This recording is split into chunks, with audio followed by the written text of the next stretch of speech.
The war auditorium was a cavern of steel and silence. Rows of tiered seats curved inward toward a massive holoscreen that stretched floor to ceiling, its surface dark, waiting. Cadet Jorvik Rin adjusted his uniform collar, feathers along his neck twitching nervously. He had waited for this lecture since his acceptance into the Union War Academy. History of conflict, they called it, a study of battles past to prepare warriors for the future. For Jorvik, war meant discipline, formations, honor and service. The lights dimmed. A hush swept across the hall. Commander Trask Vaylor stepped forward, his scales gleaming like burnished armor. His voice carried the weight of command. Cadets, you will witness history today. Not simulations. Not theory. Reality. And not just any reality, Earth. A stir ran through the chamber. Even Jorvik straightened at the name. He had heard the whispers, Earth, the death world. Its people, humans, were strange even by galactic standards, fragile bodies, reckless minds, but somehow survivors of horrors no other species endured. Jorvik's feathers prickled with curiosity. The holoscreen flared alive. The first image was mud. Endless mud, churned by rain and fire. Figures clawed forward through trenches carved into the earth, their faces coated in grime. Explosions shredded the air, geysers of dirt and flesh erupting skyward. Screams cut through the static. Jorvik's beak clicked shut involuntarily. This is war? Beside him, a fellow Avern cadet gagged, feathers puffing in alarm. Across the aisle, a row cadet clattered his mandibles in distress, antennae curling tight. Yet the human cadets in the back row leaned forward, eyes steady. Not eager, not gleeful, just steady. The footage shifted. The trenches dissolved into firestorms. A city smoldered, its skyline collapsing under bombs. Civilians scrambled through rubble, dragging wounded companions, coughing blood into handkerchiefs. A woman clutched a child to her chest as ash fell like snow. 20th century, Commander Trask said coldly. 2 global wars in less than 30 cycles. Casualties in the hundreds of millions. Gasps swept the auditorium. A Filari cadet whispered hoarsely. Hundreds of millions? Jorvik's stomach nodded. His people considered 1,000 lost in battle catastrophic.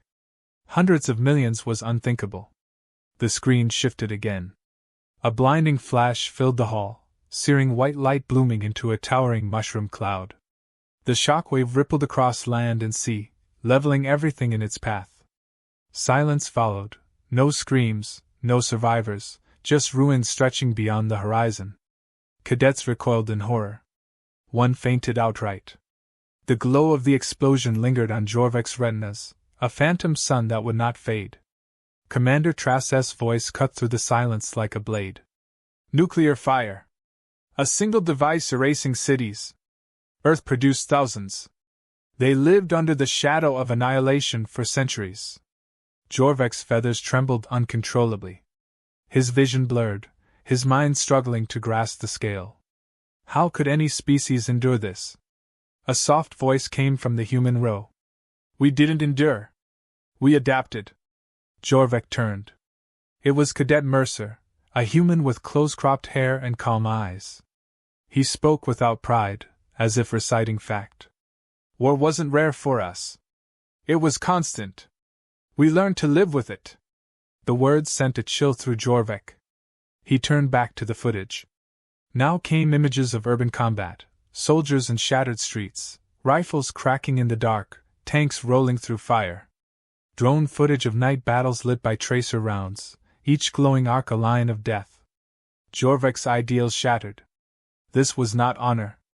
This was chaos, desperation, slaughter without end. His feathers pressed flat to his skull, every instinct screaming flee. Around him, other aliens whimpered. A Yalari cadet covered her gills, gasping. A Trillion muttered prayers under 3 quivering eyes. But the humans watched in silence.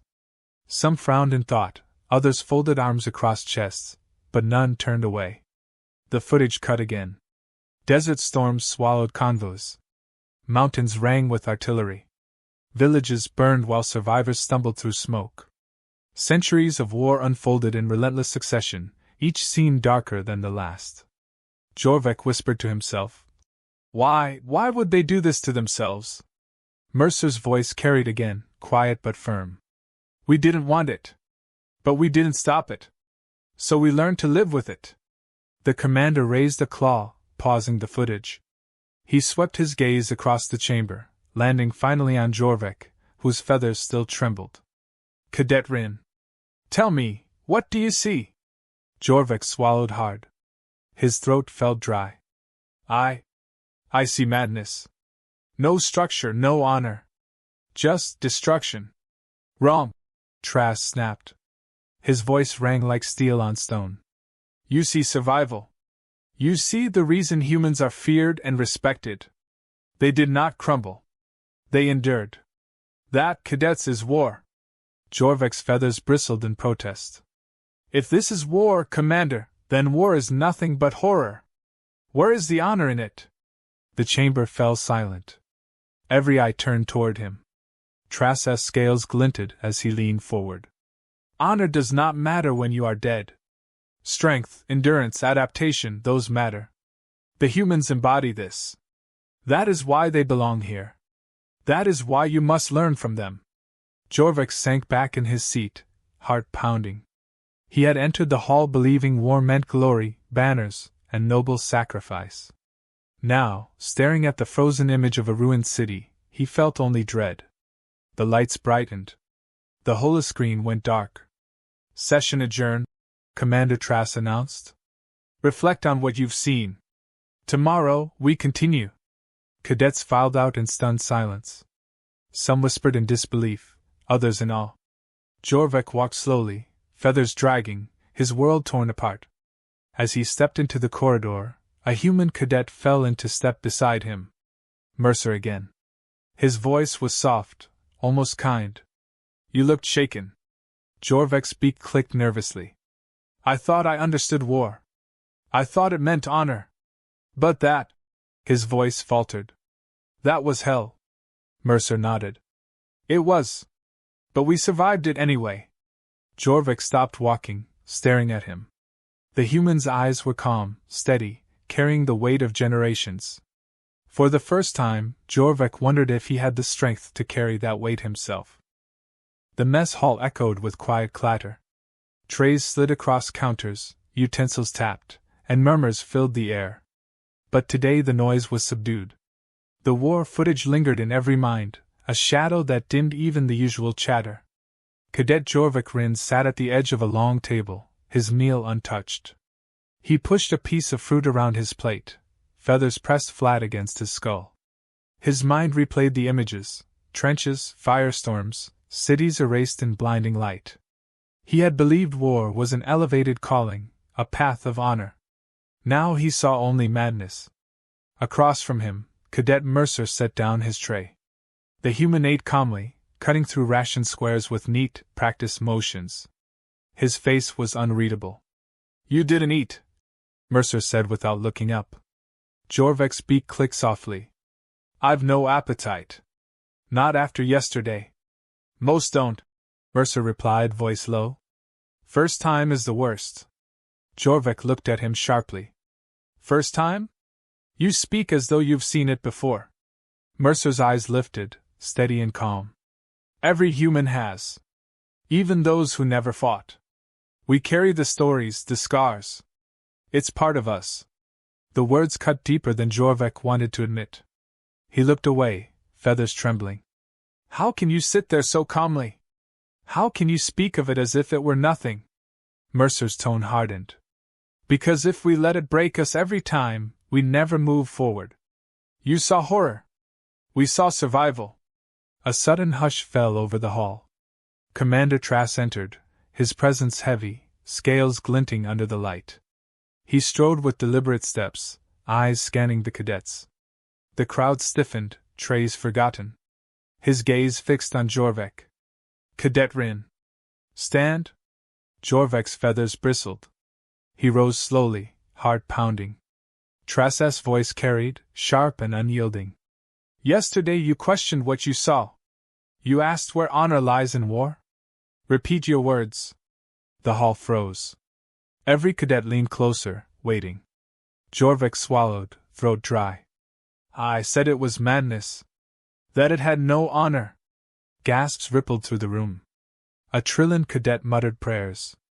A row clattered mandibles in disbelief. Trask stepped closer, towering over him. You dare call humanity's endurance madness? You dare dismiss what shaped them into survivors unmatched in this galaxy? Jorvik's claws curled against the table edge. His voice wavered but held. What I saw was chaos. Civilians burned. Cities lost. That is not war, it is slaughter. Trask's eyes narrowed. And yet they endured. That is the lesson. War is not banners and ceremony. War is survival at all costs. If you cannot accept this, you are unfit to wear that uniform. Jorvik's feathers flared, anger mixing with fear. If survival means abandoning all ideals, then what are we fighting for? The silence was absolute. Even the humans paused their meals. Mercer broke it with quiet words. We asked ourselves the same question. 1,000 times. Sometimes we never found an answer. But we kept fighting anyway. Because if we stopped, we ceased to exist. Jorvik turned to him, desperate. And that is enough? To simply keep going, no matter the cost? Mercer nodded slowly. Yes. Because the alternative is extinction. Trask's voice cracked like a whip. Cadet Mercer, sit down. Mercer obeyed, but his eyes lingered on Jorvik, calm and steady. Trask returned to Jorvik, claws clicking against the floor. You cling to illusions. Honor. Order. Glory. These are luxuries of the naive. Humanity teaches us truth, survival defines war. Everything else is decoration. Jorvik's feathers shook violently. He wanted to argue, to cling to the ideals he had carried all his life. But the images returned, mushroom clouds, trenches drowning in mud, children crying in rubble. No formation, no discipline, just desperation. His voice cracked. If that is war, then I want no part in it. The hall erupted. Cries of outrage, whispers of fear. Some cadets spat curses, others recoiled as if Jorvik had uttered heresy. Trask's scales darkened, his fury radiating. Then resign, cadet. Leave this place and take your weakness with you. But know this, out there, in the void, you will find no mercy. War will come, and it will not wait for your consent. Jorvik's chest tightened. He looked around the hall, at alien faces twisted in shock, at humans sitting calm, at Mercer watching him with quiet intensity. Mercer spoke again, his voice barely above a whisper but carrying through the silence. He's not weak. He just saw the truth sooner than most. Trask's gaze snapped to him. Do you defend him? Mercer didn't flinch. I acknowledge him. The commander's claws scraped against the floor. His voice was ice. Enough. Tomorrow we return to the footage. You will either embrace reality or break under it. He turned and left, the silence he carried lingering long after his exit. Jorvik sank back into his seat, trembling. His food was stone in his throat. Mercer leaned across the table, his eyes steady. You asked what we fight for, Mercer said softly. Sometimes the answer is nothing more than the right to keep breathing. It's not noble. It's not clean. But it's real. Jorvik's feathers drooped. Then maybe I am not meant to be a soldier. Mercer studied him for a long moment, then nodded. Maybe not. And maybe that's the bravest choice you'll ever make. That night, Jorvik lay in his quarters, sleep eluding him. His mind played the footage again and again. The screams, the fire, the silence after the blast. And always the humans, watching with eyes that carried generations of endurance. He whispered into the dark. How did you survive it? There was no answer, only the weight of truth pressing down. Humanity had survived because they had no other choice. Jorvik curled his wings tight around himself, his decision taking shape. Tomorrow, when the footage resumed, he would not look away. And if the truth shattered him again, he would act on it. The auditorium was colder the next day. Cadet Jorvik Rin felt it in his feathers, each plume prickling under the weight of expectation. The holoscreen loomed at the front, dark and silent for now. Rows of cadets filled the chamber, their voices hushed, their eyes darting toward him. Word had spread after the confrontation in the mess hall. Jorvik Rin, the Averin who questioned war. Commander Trask entered with heavy steps, scales gleaming under the light. His presence silenced the whispers instantly. He gestured, and the holoscreen flickered alive. "Yesterday you saw us battles," Trask said, voice sharp. "Today you see the aftermath. To fight is one thing. To endure the ruins is another. Watch closely. Learn." The first image appeared, a city reduced to ash, survivors stumbling through rubble. Children with hollow eyes clung to parents. Women carried water in broken jars through streets littered with corpses. A man dug barehanded into collapsed stone, pulling free a stranger still alive. The cadets shifted uncomfortably. Some looked away. Others muttered prayers. Jorvik froze, his chest tightening. This was not just war, it was what followed. The footage changed. Camps of survivors huddled in snow, fires burning low. People wrapped in rags, coughing, yet still sharing what little food they had. Soldiers, their uniforms in tatters, built makeshift hospitals from shattered wood and canvas. Post-war famine, Trask explained coldly. Earth's people suffered for decades after bombs fell. Yet they rebuilt. Over and over. They would not vanish. Jorvik's beak clicked shut, breath caught in his throat. He had believed war ended when weapons fell silent. But here, the suffering stretched endlessly, starvation, disease, ruin upon ruin. The holoscreen shifted again. Black and white footage, trains of refugees moving under guard, eyes empty, bodies skeletal. Piles of the dead, bulldozed into mass graves. Gasps erupted across the hall. A Filari cadet covered her gills, trembling violently. A Roll cadet hissed in horror. Jorvik gripped his seat until his claws dug grooves into the metal. Trask's voice was merciless. "This is the cost. This is humanity's truth. Weakness has no place here. Survival demands sacrifice." Jorvik shook his head, feathers trembling. This is not survival. This is torment." Every cadet turned toward him. Even the humans shifted, their faces calm but solemn. Trask's eyes narrowed. "Speak, Cadet Rin." Jorvik rose slowly, his legs unsteady. His voice cracked at first but gained strength. "I came here believing war was honor. A test of discipline, a service to the Union. But what I see, what you force us to watch, it is not honor. It is endless suffering. Humanity endured, yes, but at what cost? Entire generations shattered." Trask's scales glinted darkly. "And yet they live. That is the only measure that matters." "No!" Jorvik snapped, feathers flaring. His voice echoed across the chamber. "If war strips away everything, hope, mercy, dignity, then what remains worth saving? To call this strength is a lie. It is tragedy, repeated until even memory bleeds." The silence after his words was suffocating. Trask descended from the dais, towering over him. His claws tapped slowly against the floor. "Then you admit weakness. You reject truth. You abandon the Union's call." Jorvik's chest heaved. He wanted to shrink under that gaze, to retreat back into silence.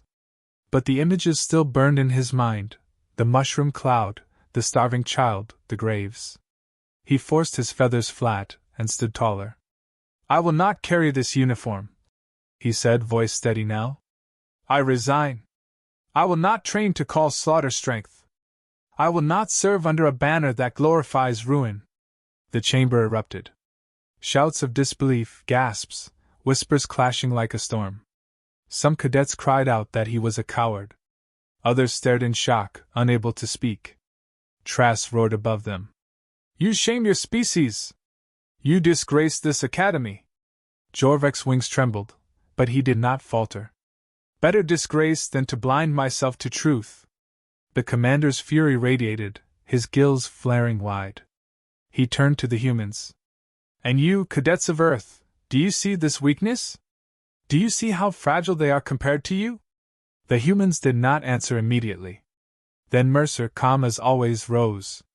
His eyes locked on Trask. No. We see honesty. He saw what we lived and chose not to become it. That deserves respect. The hall froze. The words carried weight. Trask hissed in rage. Respect? He abandons duty. Mercer shook his head. He chooses his own path. That is something war tried to take from us. He still has it. Murmurs spread across the hall. Aliens who had scoffed at humans now looked between Mercer and Jorvik with new eyes. Not all agreed, but doubt cracked through the certainty Trask tried to enforce. Jorvik exhaled slowly, his decision solid now. He removed his insignia and placed it on the bench before him. His claws shook, but his heart felt lighter. He looked once at Mercer. The human gave a small nod, no smile, no mockery, just quiet acknowledgement. Jorvik turned and walked up the aisle. Whispers followed him, hissing and awed. Resigned. Refused. Walked away. Trask shouted after him, voice echoing like thunder. You will regret this, Rin! Out there, the galaxy will not spare you! Jorvik did not stop. His feathers brushed the doorframe as he left, and the chamber dimmed behind him. Outside, the corridor stretched quiet and long. His steps echoed alone, but not empty. He carried the weight of what he had seen, yes, but also the strength of choice. For the first time, war was not honor. It was not duty. It was survival, brutal and endless, and it belonged to the humans who bore it. Jorvik whispered to himself, his feathers trembling but his resolve firm. They are death-wielders. Let them carry that burden. I will not! Inside the hall, cadets whispered a single word, their voices hushed with awe and fear alike. Death-wielders,